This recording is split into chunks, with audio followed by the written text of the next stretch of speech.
तो नमस्कार दोस्तों, स्वागत है आपका हमारे चैनल दी बायोपीडिया में, जहां आप पाते हैं प्रसिद्ध हस्तियों से जुड़ी कुछ रोचक जानकारियां। तो आज हम बात करने वाले हैं इतिहास के सबसे अमीर इंसान के बारे में।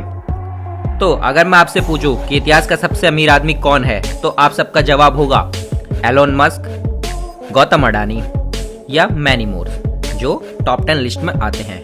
पर अगर मैं आपको बताऊं कि जिस इंसान के बारे में मैं आपको बताना चाहता हूं वो इतना अमीर था कि इन सब की वेल्थ अगर आप इकट्ठा करके जोड़ भी दें तो भी उसकी वेल्थ के आसपास भी नहीं पहुंच पाए। तो आप में से शायद कुछ लोग ही इस इंसान के बारे में जानते होंगे, तो मैं आपको इस इंसान का नाम बताना चाहूँगा। ये इंसान और कोई नहीं, द ग्रेट मनसा मूसा है, चेस्ट मैन इन हिस्ट्री। तो मैं आपको इनकी कहानी बताना चाहूँगा कि ये दुनिया में इतने अमीर कैसे बने और इनके पास कितना पैसा था कि इन सब की वेल्थ लगा के भी इनकी दौलत के आसपास भी नहीं पहुंच पा रहे हैं। तो चलिए बिना समय गंवाए वीडियो को शुरू करते हैं। ये बात है 13वीं सदी की, जब माली पे राज किया करता था सुल्तान अबू बाकरी। माली एक राज्य है अफ्रीका का। एक दिन ऐसा होता है, सुल्तान अबू बाकरी के दिमाग में एक सवाल आता है कि अटलांटिक महासागर का दूसरा छोर क्या होगा। सुल्तान 300 कश्तियां तैयार करवाते हैं और भेज देते हैं अटलांटिक महासागर में दूसरे छोर का पता करने के लिए, ताकि वो अपने राज्य की सीमाओं को बढ़ा सकें। 300 कश्तियों में उनकी सेना रवाना हो जाती है अटलांटिक महासागर के लिए। पर काफी टाइम बीत जाता है और कोई लौट के वापस नहीं आता। सुल्तान काफी निराश होते हैं कि काफी टाइम तक कोई वापस नहीं आया। पर एक दिन अचानक से एक कश्ती वापस आ जाती है। उस कश्ती की हालत बहुत ज्यादा खराब रहती है।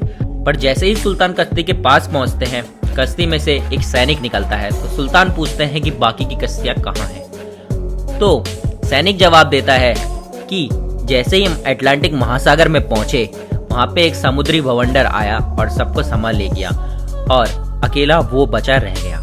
तो सुल्तान ये सुन के बहुत ही निराश होते हैं और जनता उनको मना करती है कि आपको ये हट छोड़ देनी चाहिए अटलांटिक महासागर में जाने के लिए। ये भगवान का कोई संदेश है, आप इसे समझ लीजिए। और सुल्तान अपनी हट नहीं छोड़ते। इस बार सुल्तान फैसला करते हैं खुद अटलांटिक महासागर में जाने का और दूसरे छोर का पता करने का। सुल्तान 3000 कश्तियों को तैयार करवाते हैं, खाने और जरूरत के सब सामान उसमें रखवाते हैं और रवाना हो जाते हैं अपने सफर के लिए। अटलांटिक महासागर में जाने से पहले वो एक मुख्य काम करके जाते हैं। जो मूसा होता है वो उनका एक बहुत ही भरोसेमंद मंत्री होता है। तो मूसा को राज्य की जिम्मेदारी देके और कार्यकाली राजा उसे बनाया जाता है मूसा को, और पूरे देश का भार उस पर सौंपा जाता है कि जब तक राजा वापस न लौटे मूसा ही मनसा बना रहेगा। और सुल्तान अबू बाकरी निकल जाते हैं अटलांटिक महासागर के लिए। पर काफी टाइम बीत जाता है और सुल्तान लौटकर नहीं आते और इधर मूसा ही मनसा बना रह जाता है और सब लोग आस छोड़ देते हैं सुल्तान अबू बाकरी के आने की और मूसा को मनसा मान लेते हैं। अब माली राज्य का सुल्तान बन चुका है मूसा। पर मूसा के आने से लोगों को बहुत फायदा होने वाला था। लोगों को ये नहीं पता था कि मूसा अपने देश को ऐसी बुलंदियों पे ले जाने वाला है जहां किसी ने सोची भी नहीं थी। मूसा के दिमाग में एक आइडिया आता है, क्यों ना अपने देश की रेवेन्यू को बढ़ाया जाए। पर रेवेन्यू बढ़ाने के लिए क्या किया जाए? तो मूसा ने टैक्स लगाने का सोचा। अब वो टैक्स लगाए किस चीज पे? तो उस टाइम पे बहुत ज्यादा डिमांड थी सोने की और नमक की। तो मूसा ने सोचा कि अगर मैं सारा नमक और सारा सोना अपने कंट्रोल में ले लूं तो इस पे मैं अपना मनचाहा टैक्स लगा सकता हूं। सुल्तान ने उन राज्यों पे हमला करना शुरू किया जिनके पास सोने की और नमक की खदानें थी। अब अलग अलग राज्यों में हमला करने की वजह से उनका राज्य इतना बड़ा हो गया कि अटलांटिक तट से नाइगर नदी तक और सब सहारे से फॉरेस्ट ऑफ इक्वेटोरियल अफ्रीका तक बढ़ गया। इतना बड़ा राज्य होने की वजह से आसपास का सारा सोना और सारा नमक मनसा मूसा के कब्जे में आ गया और मनसा मूसा ने उस पर अपना मनचाहा टैक्स लगाया। टैक्स लगाने की वजह से जो देश की रेवेन्यू थी वो बहुत ज़्यादा बढ़ी, बहुत ही ज़्यादा, इतनी ज़्यादा कि मनसा मूसा इतने अमीर हुए 3 ट्रिलियन से ज़्यादा की दौलत उनके पास थी। अब काफ़ी टाइम बीत जाता है और मनसा मूसा तय करते हैं हज पे जाने के लिए।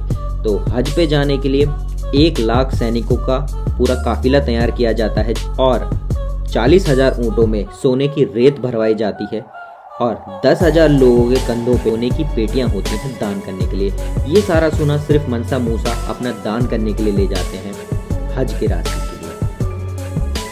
जब मनसा मूसा जिस भी रास्ते से निकलते थे वहाँ उन्हें जो भी दिखता था वो उसे सोने की ईंटें दान किया करते थे। और जिस जगह मनसा मूसा रात बिताया करते थे, मतलब जहाँ वो अपना शिविर लगाया करते थे ठहरने के लिए, उस जगह वो मस्जिद बना दिया करते थे। एक बार ऐसा होता है कि मनसा मूसा अफ्रीका के एक गांव से गुजरते हैं। उस गांव में वो इतना सोना दान कर देते हैं कि आसपास के पूरे इलाकों में सोने के भाव गिर जाते हैं पूरे।